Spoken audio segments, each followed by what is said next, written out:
Berubah ke arah yang lebih baik. Seperti itulah prinsip hidup yang kini dijalani oleh Tata Lim. Hidup di masa lalunya yang penuh dengan gemerlap dan dengan pakaiannya yang digunakan pada saat masa lalu, serta perilaku yang Tata Lim disebut-sebut saat masa-masa kelamnya itulah yang membuat dirinya berpikir untuk hijrah.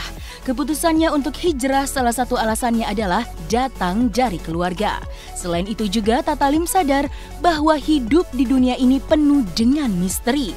Salah satunya adalah umur manusia, yang satu orang pun tidak pernah ada yang tahu kapan ajal akan menjemput. Karena kesadaran dari dalam diri Tata Lim inilah yang membuat dirinya untuk bertekad berubah ke arah yang lebih baik. Aku sih bersyukur aja ya, Masya Allah ya, maksudnya dibilang aku hijrahnya terlalu drastis untuk ke agamais banget tidak gitu loh, tapi ya tetap agama bagi aku nomor satu gitu loh. Jadi aku sebenarnya merubah diriku, yaitu penampilanku, kelakuanku, perbuatan-perbuatanku yang dulu aku memang sudah harus berubah, dan aku merubah itu untuk ke arah yang lebih baik. Itu aja sebenarnya, karena kalau aku bilang aku berubah itu untuk ke agamais banget kan nanti takutnya kita bebannya lebih berat dan pertanggungjawabannya juga lebih berat ke depannya gitu loh.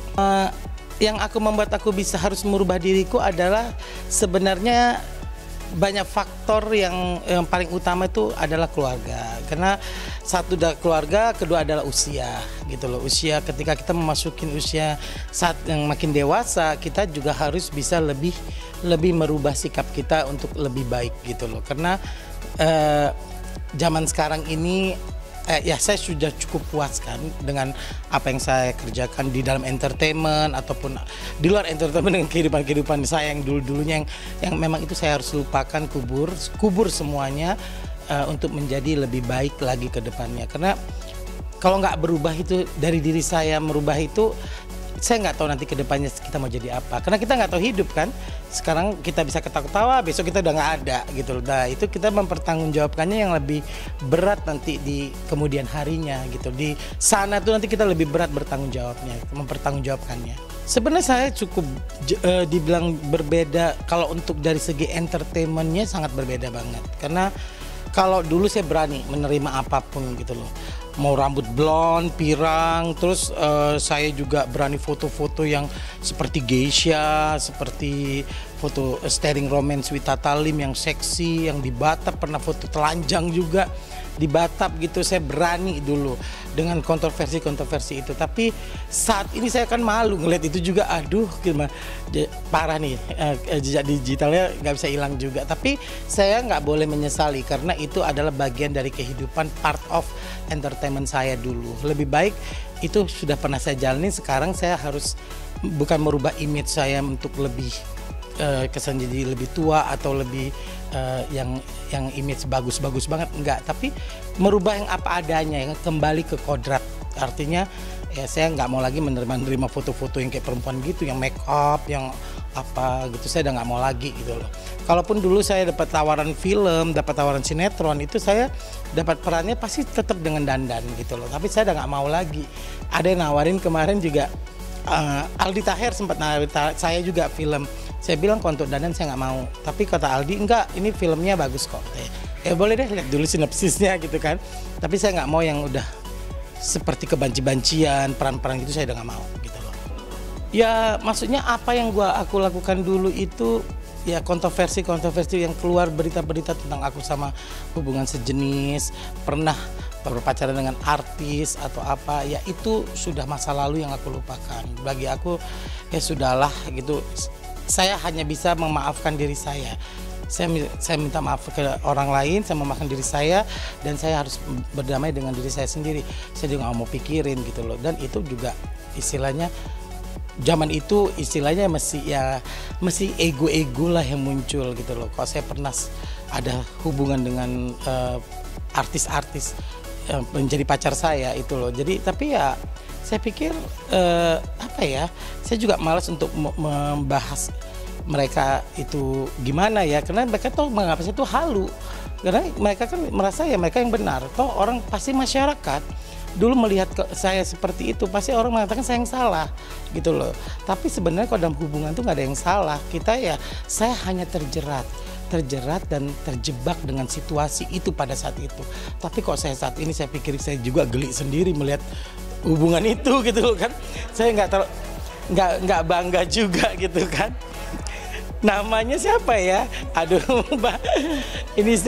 Inisialnya kalau saya sebutkan juga nggak enak ya gitu. Pasti semua masyarakat juga sudah pernah tahu berita-berita tersebut. Saya pernah ada foto saya yang mohon maaf lagi yang kiss gitu sama dia ada di semua itu. Tapi ya saya pikir itu sudah malah saya mau pikirin gitu karena dan ya udahlah anggap aja saya pernah terjebak dengan dunia kelam saya dulu gitu dan saya harus memaafkan diri saya gitu loh. Maksudnya kenapa kok nggak begitu ya, saya juga merasa terjebak dengan situasi itu terus gitu. Tapi saya bersyukur gitu loh, dan saya bersyukur saya nggak ada lagi maksudnya berhubungan sama orang-orang tersebut, itu aja. Tatalim kembali menjelaskan ada satu momen peristiwa yang membuatnya tak akan pernah terlupakan, yang justru kejadian tersebut sungguh sangat menyentuh hatinya. Salah satu kejadian tersebut adalah kepergian sang sahabat yang Tatalim sudah anggap seperti anak angkatnya sendiri, di mana kenyataannya sang sahabat tersebut kini telah pergi untuk selamanya. Dengan meneteskan air mata, Tatalim masih mengingat pesan terakhir dari anak angkat kepadanya, bahwa hidup Tatalim harus berubah. Kata-kata terakhir itulah yang jika diingat akan membuat air matanya menetes kembali. Berikut penuturan Tatalim yang sangat menyentuh hati. Aduh, saya itu punya anak angkat namanya almarhum Viko Barrio, ya kan. Viko ini adalah anak angkat saya yang semua teman-teman tahu lah. Saya bilang dia tuh bayi simi. Ya warna kehidupan saya sangat berubah, tapi pas dia meninggal itu ya memang banyak merubah hidup saya gitu loh. Artinya saya melihat ternyata hidup ini singkat banget gitu ya. Jam 1 siang meninggal, jam 6 sore sudah masuk kubur gitu loh. Jadi saya melihat kenyataan itu menjadikan saya takut gitu loh. Takut dengan bukan saya takut mati itu pasti. Tapi saya takut dengan apa yang saya perbuat ke depannya, pertanggungjawabannya. Itu yang merubah saya, dan banyak hal yang saya lihat Viko itu pas dia pergi itu benar-benar saya membuat saya sampai nggak bisa, air mata saya itu nggak bisa keluar, nggak bisa nangis melihat dia dikubur. Tapi setelah itu saya sampai detik ini masih menangis banget, itu aja untuk mengingat dia gitu loh. Ya itulah pengalaman yang saya rasakan karena hidup ini singkat. Makanya saya jadi kayak takut, dan saya harus tahu diri gitu loh dengan kehidupan saya. Dia tuh mengenai itu gini, terakhir sebelum dia meninggal itu dia sempat bilang, kau harus berubah. Dia manggil saya tuh mom dulu. Mom, kamu harus berubah ya mom, katanya. Kamu harus berubah dan kamu harus bisa sendiri. Kamu harus mandiri, itu aja. Saya nggak ngerti maksud omongan dia seperti itu. Kau bisa sendiri. Aku yakin loh, Mom itu tanpa harus ada aku juga Mom bisa sendiri, itu aja. Dan ya apapun yang saya pikir ya saya nggak nyangka dia akan meninggal gitu loh. Tapi itu omongan terakhir dia, bilang kalau pesan terakhir dia, Mami bisa sendiri kok, bisa melakukan sendiri tanpa siapapun. Mami punya teman baik, banyak teman-teman baik, Mami mandiri aja katanya. Jadi kata-kata itu yang berkesan buat saya, memang saya harus berubah gitu, nggak bisa saya harus seperti ini gitu loh. Ya itu benar, hidup ini singkat, kita nggak bisa kita harus entertain yang saya jalankan, puasin saya hidup saya dulu, mau ke luar negeri, mau apapun saya sudah nikmatin gitu loh. Tapi satu hal yang belum saya nikmatin adalah saya harus menjadi orang yang lebih baik. Nah itu yang harus saya lakukan, menjadi orang yang lebih baik, karena saya nggak tahu, apalagi pandemi seperti ini, cepat sekali keluarga, teman cepat kali lewat gitu loh. Maksudnya yang hari ini baru ketawa-ketawa, besok sudah meninggal. Nah kita juga pasti akan ke sana, tapi ya semasih kita dikasih kesempatan untuk masih ada bisa di dunia ini, saya ingin menjalankannya untuk lebih baik lagi, itu aja. Namun, meski kini Tatalim sudah memutuskan untuk hijrah, ternyata bukanlah hal yang mudah untuk bisa melewatinya. Banyak tantangan-tantangan serta rintangan yang menghampiri dirinya agar tidak jatuh ke lubang yang sama di masa lalu. Dan Tatalim yakin bahwa tekadnya untuk berubah sudah kuat. Nah, jawabannya itu sebenarnya gini, doain aja ya, doain aja ke depan saya tetap istiqomah dengan jalan saya saat ini. Saya nggak mau munafik juga. Saya takutnya berbicara kalau saya tidak mensukai laki-laki ataupun nanti saya kambuh lagi atau apa. Takutnya nanti malah membuat saya kejebak dengan mulut saya sendiri. Takutnya kedepannya ada godaan lagi, ujian saya datang lagi nih. Nah, tapi doain. Kalaupun memang saya minta banget dengan sahabat saya ataupun semua teman netizen atau siapapun, kalau sampai melihat atau mengetahui itu, tolong sadarkan saya, ingatkan saya, gitu aja. Jangan sampai ya.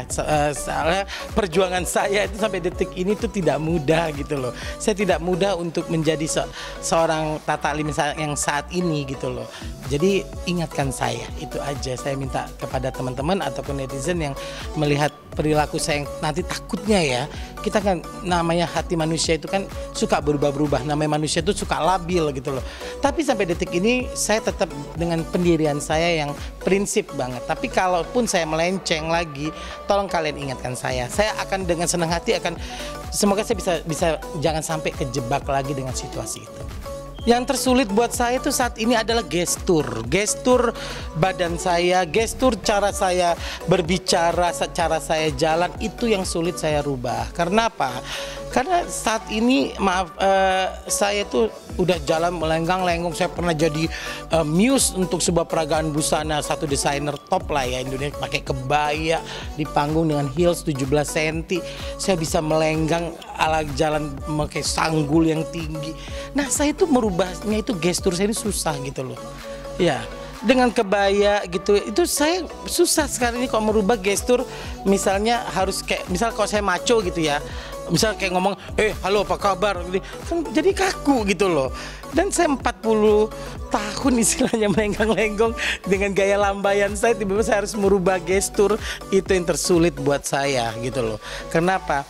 Ya wajar, saya masih jalannya masih agak sedikit ini ya, itu ya nggak mungkin saya bisa perlahan lah. Tapi saya pikir anak umur 5 tahun aja kita suruh rubah aja gayanya juga nggak bisa kan, memang udah stylenya. Jadi saya menjadi seperti ini ya, masalah gestur itu aja yang bagi saya itu beban sekali merubahnya. Kalaupun makanya kalau saya dapat peran di sinetron atau apa yang perannya laki, mungkin saya harus coaching bener-bener. Jadi yang memang harus takut nih, tangan nih hati-hati nih, tangannya bisa tanpa kita sadar tangan tuh bisa begini atau begini. Itu yang susah secara refleks ya, itu akan seperti itu gitu loh. Dan ketika sudah memutuskan untuk hijrah, Tatalim sama sekali tidak merasakan ketakutan bahwa rezeki yang akan diterima nantinya bisa berkurang.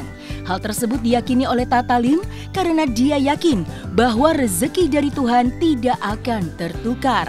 Selama Tuhan masih memberikan kesempatan untuk hidup dan tetap bernafas, bagi Tatalim hal tersebut merupakan rezeki dari Tuhan yang tak ternilai harganya. Kalau masalah rezeki itu sudah diatur sama Allah. Jadi yang di atas itu sudah mengkotak-kotakkan rezeki manusia. Saya nggak pernah takut untuk saya nggak dapat rezeki karena saya berubah seperti ini.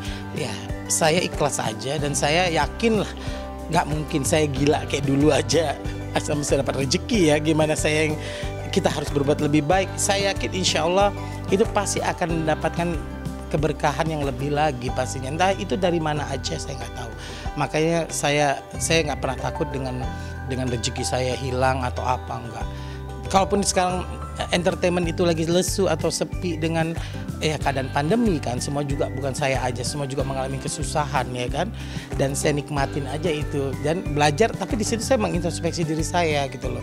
Bahwasannya rezeki itu semua itu ujian buat kita, kekayaan, harta yang dikasih ke kita, sampai susah pun itu adalah ujian buat kita. Saya juga senang, walaupun saya susah ya saya telan sendiri aja. Saya nikmatin, semasa kita hidup, masih dikasih nafas, itu artinya itu itu adalah rezeki yang besar dari Tuhan daripada harta yang kita punya.